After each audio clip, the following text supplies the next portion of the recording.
우리 함께 보실 하나님의 말씀은 구약성경 시편 23편 4절 말씀입니다.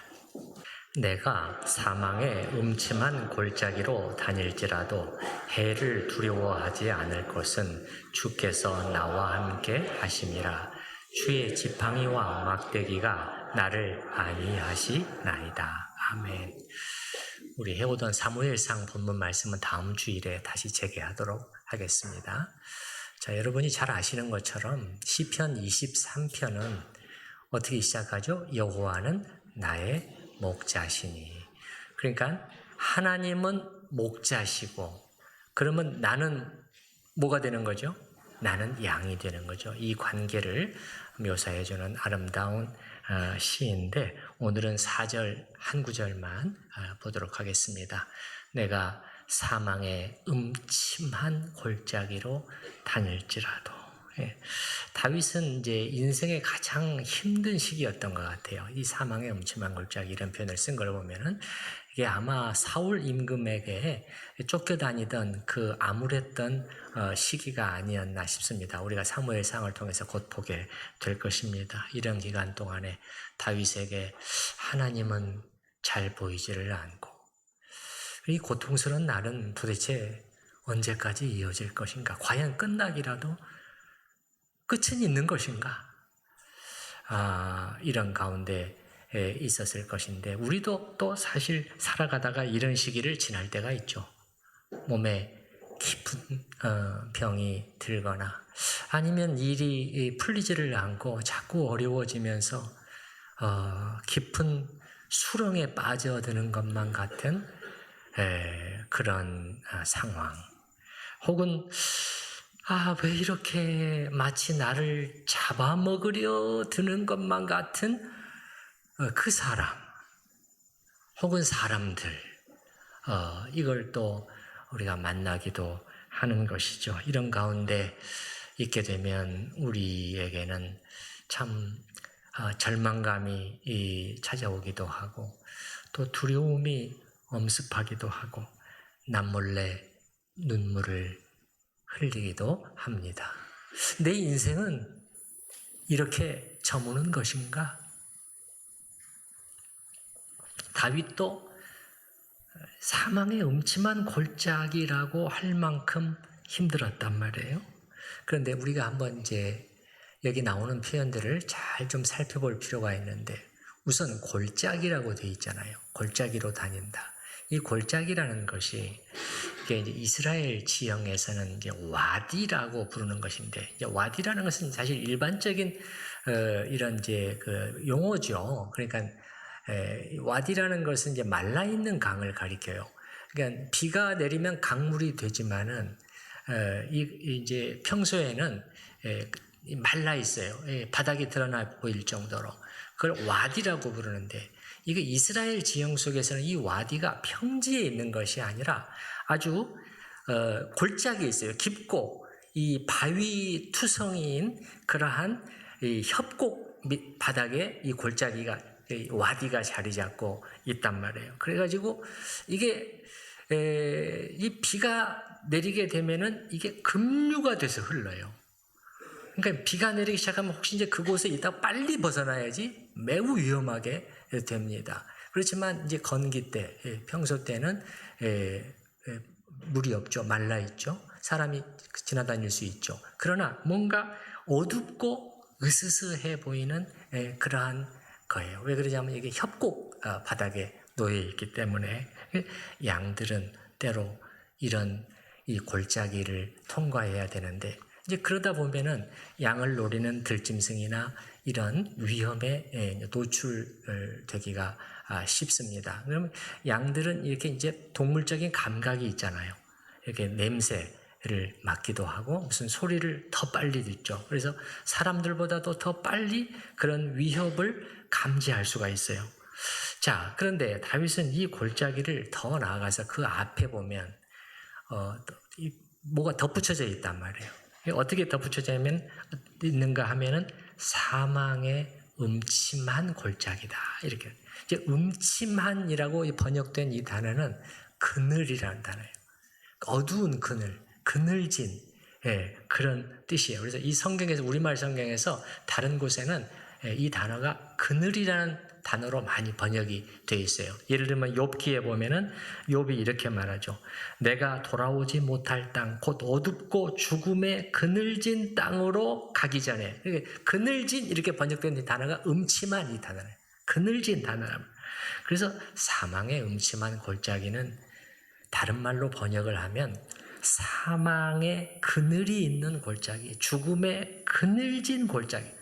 여러분, 근데 그늘인데 이게 죽음의 그늘이란 말이에요. 그러니까 이게 그늘 중에 그늘을 가리키는 거예요. 가장 큰 그늘, 그 어두움 상태, 그거를 가리킵니다.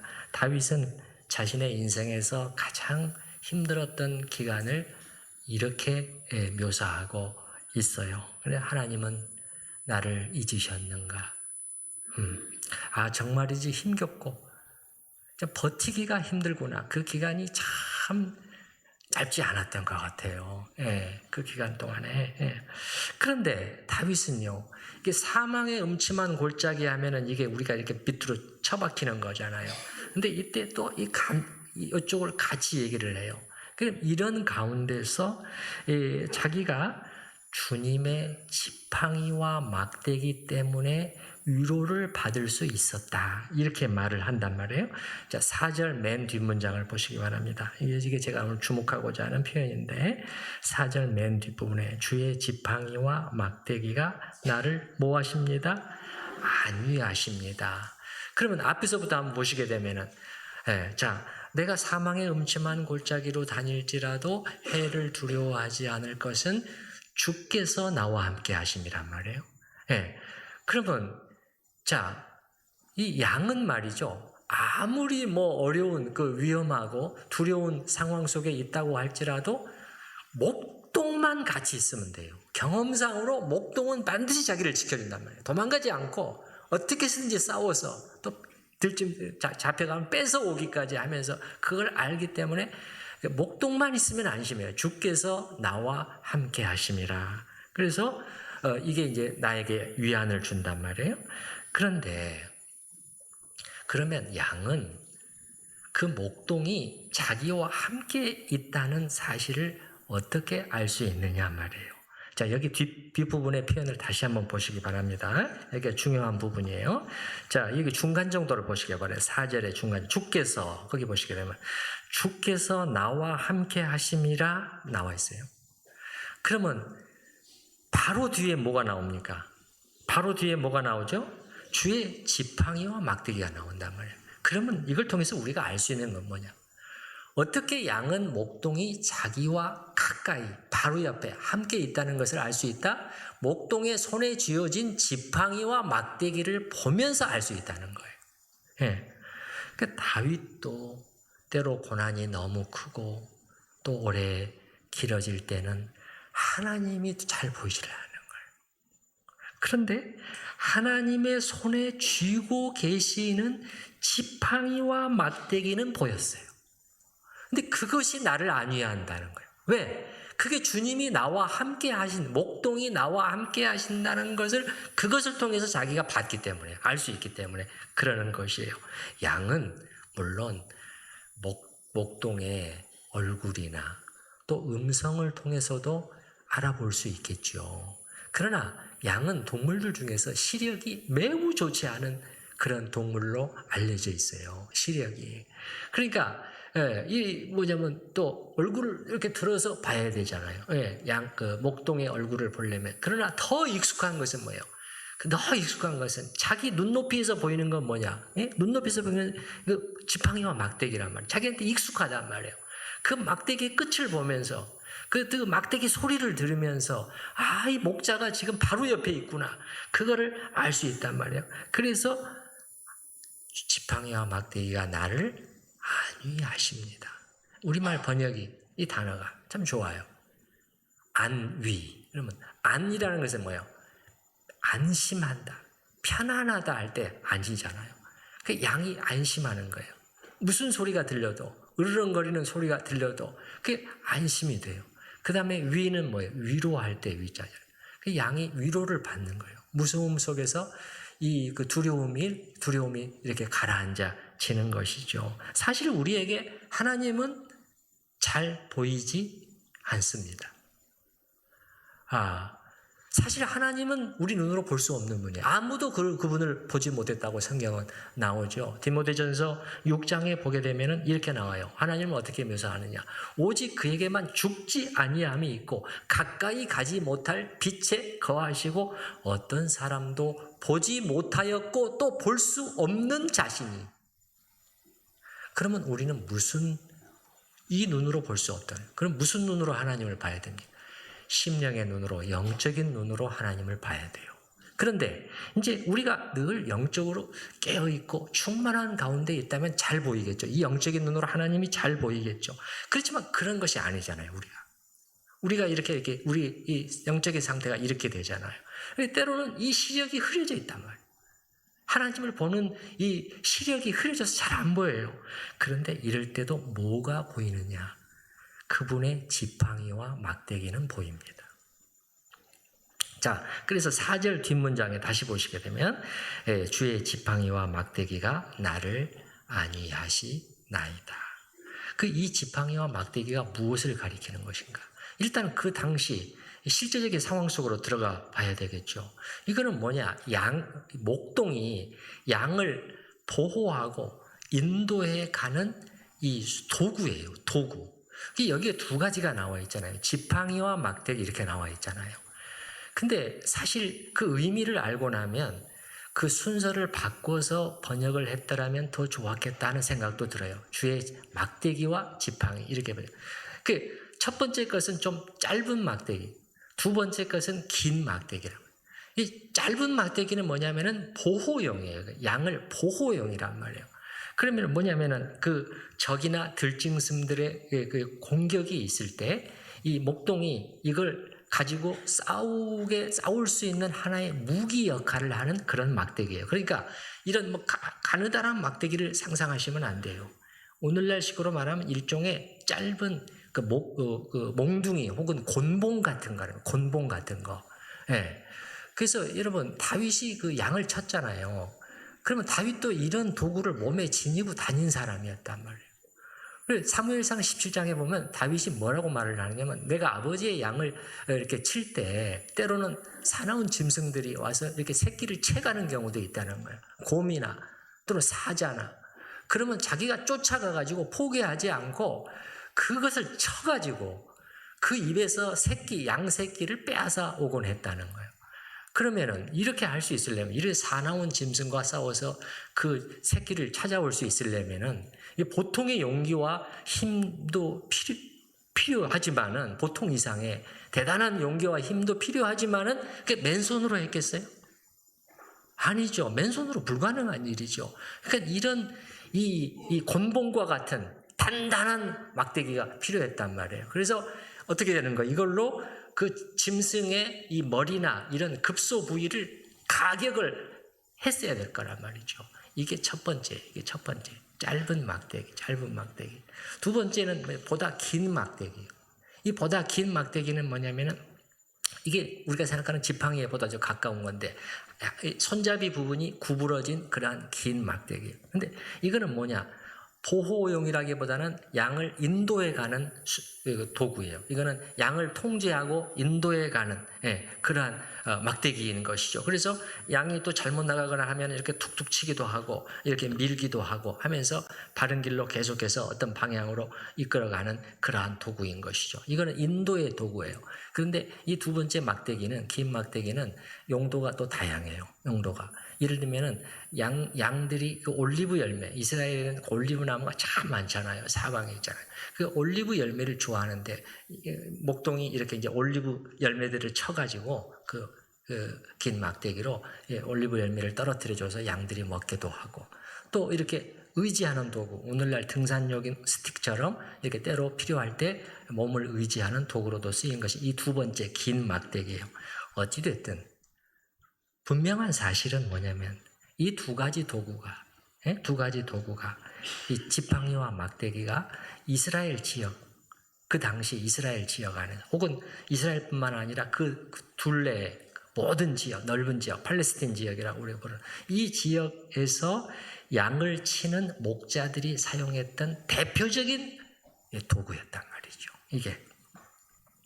그러니까 자, 다시 정리해 보십시다. 자, 지팡이와 막대기가 뭐냐를 우리가 묻고 있는 거예요. 그러면 목동이 양을 보호하고 인도해 가는 도구라고 말씀을 드렸어요. 그러면 다윗이 그 얘기를 하려고 지금 이 말을 하고 있는 게 아니잖아요. 그럼 우리한테는 뭐냐? 우리한테는 실제로 주님의 지팡이와 막대기는 뭐냐는 거죠. 그럼 뭐겠습니까? 그건 당연히 똑같은 거예요. 양을 보호하고 인도하고 이렇게 그런 수단이라면 하나님께서 우리 삶에 개입하셔서 우리를 돌보시고 인도해 가시는 그 손길, 그거 아니겠어요?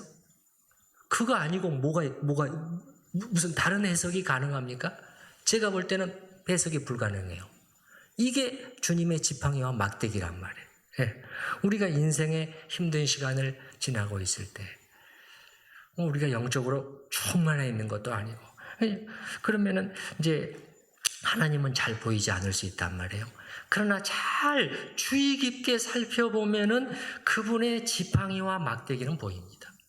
나를 인도해 오신 함께 하시는 그 손길 여러분 보이지 않습니까?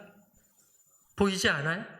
네. 그 다윗의 경우에도 보면은 다윗의 경우에도 그 양을 잡아먹으려는 이리와도 같이 대드는 사울 왕과 그의 세력들이 있었잖아요. 정말 나중에 보시면 알겠지만은 집요하게 포기하지 않고 그 잡아주기를 합니다. 쫓아다녀요. 네. 이제 그런 가운데 있는데 그러면 주님의 지팡이와 막대기, 그럼 하나님의 손길은 뭐냐? 그때마다 위기 속에서 자기에게 피할 길을 하나님이 주신단 말이에요. 그래서 할 수 있었어요. 그 다음에 또 자기 600명의 그 부하들을 데리고 있었잖아요. 다윗과 함께하는 그 힘들고 어려운 억울한 일을 당한 사람들이 다윗에게 몰려와서 같이 그와 한 무리를 이뤘단 말이에요. 그것도 그의 가정을 같이 상당히 많은 일이에요. 어떻게 먹여요? 돈이 어디 있어요 지금 쫓겨다니는 사람이. 응? 급료가 나옵니까? 그런데 하나님께서 굶지 않고 그들을 먹여 살리셨단 말이에요. 또 이 다윗에게 그런 가운데 사람들을 보내주시곤 해요. 도움과 의지가 되는 사람들을 보내주시고 또 죄로부터 지켜주셔요. 나중에 나오겠지만은 나발이라는 사람에 대해서 다윗이 매우 분노했을 때 복수를 하려고 했는데 그 아내 아비가일이 왔단 말이에요. 그래서 그렇게 하지 않을 수 있게 됐단 말이에요. 그 다윗이 깨닫는 거죠. 하나님께서 내 손에 피를 묻히지 않게 하기 위해서 당신을 보내셨구나. 이렇게 하시는 거예요. 이런 것들이 뭐예요? 다 하나님께서 다윗을 돌보시고 인도해 오신 손길 아니에요? 이게 뭐냐? 주의 지팡이와 막대기였단 말이에요. 이건 보이는 거예요. 그러면 이게 다윗에게만 해당되고 여러분에게는 주님의 지팡이와 막대기는 없습니까? 안 보입니까? 해당되지 않는 것이에요. 잘 생각해 보세요. 여러분이 정직하고 진지하게 생각해 보라는 거예요. 생각해 보면은 도저히 부인할 수가 없는 하나님의 그 손길들이 있지 않았습니까? 하나님이 여러분에게 함께 해주심의 증거들이 있지 않아요? 여러분 다 가지고 있습니다. 적어보라고 하면 계속 나올 겁니다. 경제적으로 어려운 시절을 지나고 있을 때 가족들을 생각을 하면서 이 한숨이 나오고 마음이 무겁고 하나님께 부르짖지 않을 수 없었을 때 그럴 때 하나님께서 어떻게 먹고 살게 해주셨는가? 또 때로는 이 가볍지 않은 병이 들어서 오랫동안 누워 있어야 했을 때 내가 과연 다시 일어날 수 있을까? 그런데 시간이 지나면서 이 몸이 회복이 됐다. 다시 일어나서 활동할 수 있게 됐단 말이에요. 그런 때가 있지 않았어요? 그게 뭐예요? 하나님이 여러분에게 기회를 주신 거잖아요. 기회를 주신 거예요. 또 죄에 빠지지 않도록 하나님께서 여러분의 삶에 개입하시고 잘 보면 보인단 말이에요. 잘 보면. 그래서 이렇게 또 지켜주신 일이랄지 이렇게 찾아보면 이게 많아요. 한두 가지가 아니란 말이에요. 네? 그렇죠. 저의 경우도 또 저에게는 목회가 중요하니까 또 목회를 해나가면서 때로 힘이 빠지게 하는 그런 일들도 또 생기고 어떤 때는 이 사역의 중압감에 눌려있기도 하는데 그럴 때 저는 이제 이렇게 생각을 해보는 거죠. 가만히 생각을 해보는 거예요.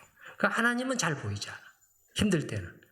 근데 이 사역을 하나님이 어떻게 도와주셨고 도와주고 계시는가를 생각해 보는 거예요. 그러면은 이게 탁탁탁 이게 막 보이는 거예요. 이게 보이는 거예요. 이게 하나님이 이게 도와주시지 않으면 이렇게 될 수가 없지. 이거는 부인할래야 부인할 수가 없는 제가 정직하게 생각을 해보면 그러면은 이게 뭐예요? 하나님이 함께 하심의 증거잖아요. 그럼 이게 저한테는 주의 지팡이와 막대기란 말이에요. 이제 그럴 때 저는 이 지팡이와 막대기를 볼 때 이제 다시 계속해 나갈 수 있는 힘을 되찾곤 하는 것이죠. 그래서 뭐냐면은 다윗뿐만 아니라 우리 모두가 다 마찬가지라는 거예요. 우리 모두가 다 마찬가지예요. 우리도 주님의 지팡이와 막대기를 보면서 어떻게 하는 거예요? 하나님은 나를 버리지 않으셨다. 그분은 여전히 나와 함께 하고 계시지. 주께서 나와 함께 하심이라. 여전히 내 인생을 이끌어가고 계신다. 이걸 깨닫게 된다는 것입니다. 그리고 굳이 이런 얘기를 할 필요는 없겠지만 여러분 중에서 혹시라도 내 인생에서 일어났던 그런 일들이 하나님의 손길이라는 것을 내가 어떻게 알 수 있나요? 그게 다 우연일 수 있었지 않나?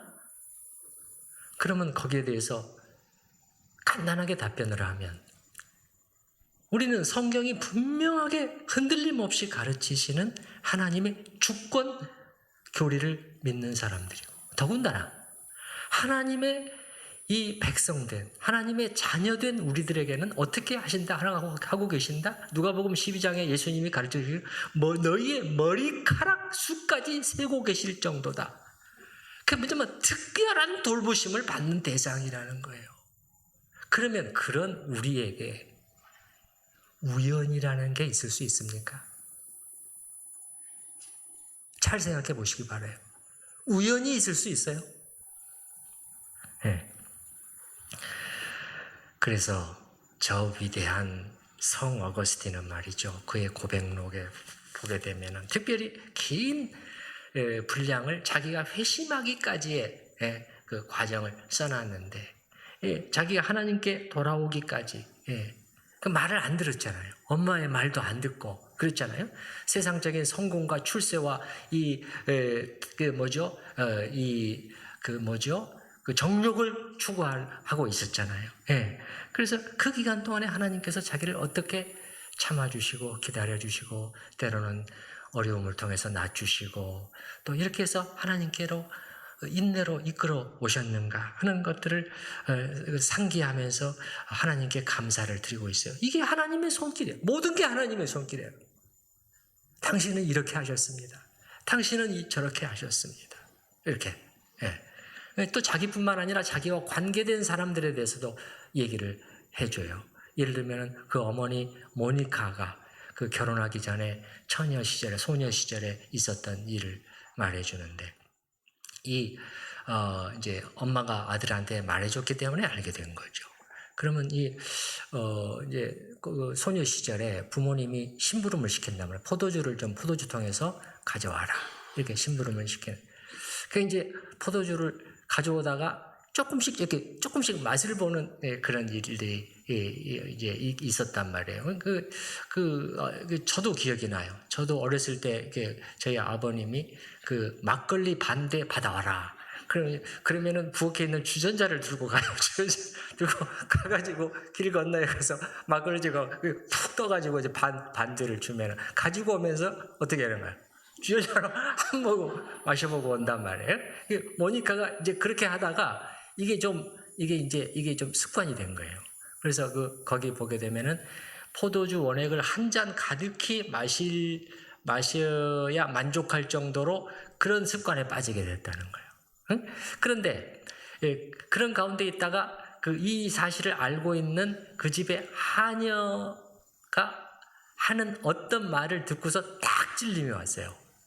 그리고서 이제 완전히 끊게 됐다. 이제 이렇게 나와요. 근데 사실 그 하녀는 좋지 않은 의도로 한 거예요.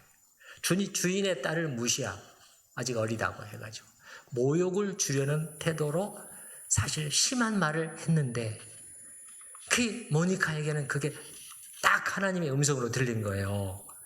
그래가지고 그 습관에서 벗어나게 됐다는 거예요. 어거스틴이 그 사건을 뭐라고 기록하고 있는지 제가 한 문장을 읽어드려 볼게요. 주여, 당신은 한 영혼의 질병을 다른 영혼의 질병을 통해 고쳐 주셨나이다. 한 영혼의 질병은 모니카예요. 모니카의 질병, 잘못된 습관이. 다른 영혼의 질병은 뭐냐면 하녀의 질병. 하녀가 주인집 딸에 대해서 못마땅해요. 공격을 할 빌미를 찾다가 이걸 공격을 했단 말이에요. 그러나 다른 사람의 질병을 통해서도 당신은 이 어머니의 질병을 고쳐주셨다는 거예요. 그러니까 모니카의 술을 끊게 하시기 위해서 하녀를 사용하신 하나님을 어거스틴은 기록을 하고 있다고. 여러분에게도 그런 경험들이 있지 않아요? 다른 사람들을 사용해서 여러분을 더 바로 잡아주시고 더욱 경건하게 살게 하신 하나님을 경험한단 말이에요. 예. 그래서 이 잠언에 보게 되면은 뭐라고 우리한테 권하냐면은 범사의 하나님을 인정하라는 거예요. 범사에. 범사라는 건 뭡니까? 너의 모든 일들 속에 그분을 하나님의 손길을 인정하라는 거예요. 하나님의 손길을 인정해라. 제가 그대로 한번 읽어드려 볼게요. 잠언 3장 5절 6절입니다. 너는 마음을 다하여 여호와를 의뢰하고 내 명철을 너의 지혜를 의지하지 말라. 마음을 다하여 여호와를 의지하고 너의 지혜를 의지하지 마라. 그 다음에 뭐라고 나오냐면 너는 범사의 그를 인정하라. 그리하면 너의 길을 지도하시리라. 인도에 가시라. 하나님의 손길을 범사 속에서 보게 되니까 하나님 이렇게 하시네. 하나님이 지금 경고하고 계시네. 조심해야 되겠다. 하나님이 나를 살려주셨네. 이렇게 하나님의 인도하심을 우리가 따라갈 수 있게 된단 말이에요. 범사의 그분을 인정할 때. 그래서 제가 오늘 여러분께 말씀드리려고 하는 포인트는 뭐겠습니까? 여러분의 삶 가운데서 주님의 지팡이를 여러분이 잘 보시라는 거예요. 그러면 여러분에게 굉장히 유익하고 도움이 돼요. 특별히 여러분이 곤고한 가운데 있을 때는 더욱 그렇게 해야 됩니다. 더욱 그렇게 해야 돼요. 예. 잘 찾아보면 보여요. 잘 찾아보면. 하나님은 뚜렷이 보이고 느껴지지 않을 수 있지만 이건 보인다면 찾아보면 보이잖아요. 예. 예. 그리고 이걸 보게 될 때 여러분의 영혼에 위로가 찾아옵니다. 위로가 찾아와요. 예. 4절 주의 지팡이와 막대기가 나를 안위해 주십니다. 여러분이 지치고 외롭고 힘들 때 이 안위가 있을 수 있다면 얼마나 좋겠어요. 그게 그 순간에 우리가 가장 절실히 필요로 하는 거 아니에요? 가장 절실히. 여기서 그 안위해 주십니다. 이렇게 되어 있잖아요. 이 단어가 이제 문자 그대로의 뜻은 뭐냐면은 정서적으로 어떤 사람의 고통이나 슬픔을 경감시켜 준다. 그러니까 쉽게 말해서 위로해 준다는 뜻이에요. 근데 어떤 한 구약학자는 이렇게 말을 하는 걸 봤어요. 이 단어를 히브리어 단어를 잘 알고 있는 사람이죠. 그 위로나 안위라는 이 번역만 가지고는 이 단어가 가지고 있는 그 강도, 응? 그 이 시인, 이 다윗이 느끼고 있는 감정의 힘, 그 안위라는 단어를 사용하면서 다윗이 느끼고 있는 그 감정의 힘을 다 표현하지 못한다. 나는 오히려 이렇게 번역했으면 좋겠다. 용기를 주다. 이렇게 번역했으면 좋겠다는 거예요. 용기를 주다. 당신의 지팡이와 막대기가 저에게 용기를 주십니다. 여러분, 목자 되신 주님의 지팡이와 막대기를 봄으로써 용기를 얻으실 수 있기를 바랍니다. 생각해 보시기 바랍니다. 이 세상 어느 누가 주님처럼 여러분에게 그렇게 해줄 수 있겠어요? 가까이 함께하면서 실제로 도움을 주면서 이렇게 손을 잡고 이끌어줄 수 있는 그 누가 있겠어요? 부모도 못해요. 부모도 못합니다. 네. 그래서 우리가 이렇게 주님의 지팡이와 막대기를 찾아보고 우리 삶에 함께 하시는 하나님의 손길을 이게 선명히 보게 되잖아요. 아주 선명히 보게 되면 잘 찾는 사람한테 보이는 거죠. 네. 그렇게 되면은 감탄스럽기도 하고 때로는요 눈물이 나올 정도예요. 눈물이 나올 정도예요. 나와 우리 가정을 위해서, 하나님의 백성들을 위해서, 교회를 위해서, 또 교회들을 위해서 베풀고 계시는 그 섬세한 돌보심이 보이기 때문에 그래요. 여러분, 섬세하다는 건 뭐예요? 어떨 때 우리가 섬세할 수 있는 거죠? 마음을 쓸 때 섬세할 수 있는 것입니다. 마음을 쓸 때 배려하고 신경을 쓰고 그럴 때 우리가 섬세할 수 있고 치밀할 수 있잖아요. 구청에서 개최하는 어떤 행사에 참여한 사람이 이렇게 말을 한단 말이에요. 아, 오늘 일 처리를 참 치밀하게 했네. 섬세하게 했네. 신경들을 많이 썼네. 그 뭐예요? 그 주최하는 사람들이 마음을 신경을 쓴 거예요. 참석하는 사람들의 동선을 다 연구하면서 여기서는 뭐가 필요하겠다. 여기는 의자가 필요하지. 이렇게 하면서 신경을 쓸 때 섬세할 수 있는 거죠. 맞습니까? 네. 하나님께서 이렇게 해주고 계시는 손길이 보여요. 그 순간이 옵니다. 그러면 우리 마음속에 아니 어떻게 이렇게까지 해주시지? 그리고 우리가 누구이게? 우리가 누구예요? 이 완악하기 짝이 없는 자들 아니에요. 말을 안 듣는 자들 아니에요. 제멋대로 하는 자들 아니에요. 신실치 못한 자들 아니에요. 근데 어떻게 이런 우리를 위해서 하나님께서 이렇게까지 해주고 계시느냐? 그러면 이제 그렇게 거기까지 가게 되면은 이제 나의 위로, 이 내가 받는 위안을 넘어서서 우리의 시선이 위로 올라가요. 하나님 자신을 보기 시작하게 됩니다. 그때까지는 내가 중요했어요. 내 문제가 너무 컸기 때문에. 그러나 이런 하나님의 손길들을 선명히 보게 되면은 이제 여기서 그치지 않고 눈을 들어서 하나님을 보게 됩니다. 눈을 들어서. 그래서 목자 되신 하나님이 도대체 어떤 분이신가? 어떤 일을 하고 계시는가? 신실치 못한 우리들을 위해서 하나님께서 도대체 어느 정도까지 하고 계시는가를 보게 되면은 어떤 때는 이런 고백이 터져 나와요. 주여, 당신만이 경배와 찬양을 받기에 합당하십니다. 저희는 참으로 불의하고 이기적인 자들입니다.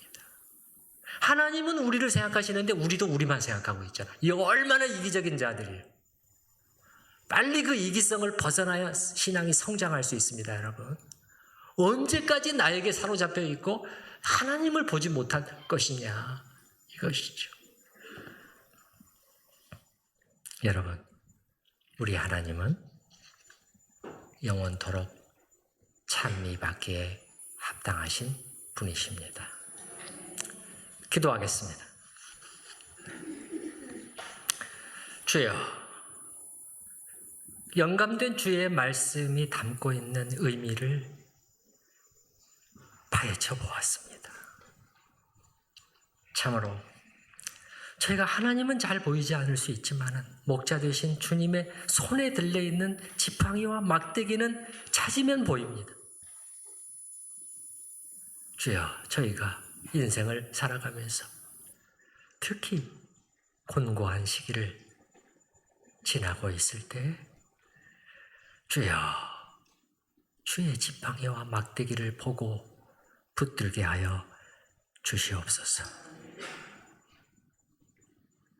그리하여 우리 영혼의 안위를 힘과 용기를 얻게 하여 주시옵소서. 예수님의 이름으로 기도하옵나이다. 아멘. 사실 저희가 오늘 이 말씀을 놓고 두 가지 정도 또 기도하는 시간을 부르짖는 시간을 갖고자 했는데 오늘 성찬식이 있기 때문에 시간이 안 됩니다. 그래서 제가 간단하게 기도하고 마쳤지만 여러분이 좀 더 자세히 묵상하는 또 적용하는 시간들이 있을 수 있기를 바랍니다. 우리 찬송가 390장 1절과 2절만 부르도록 하겠습니다.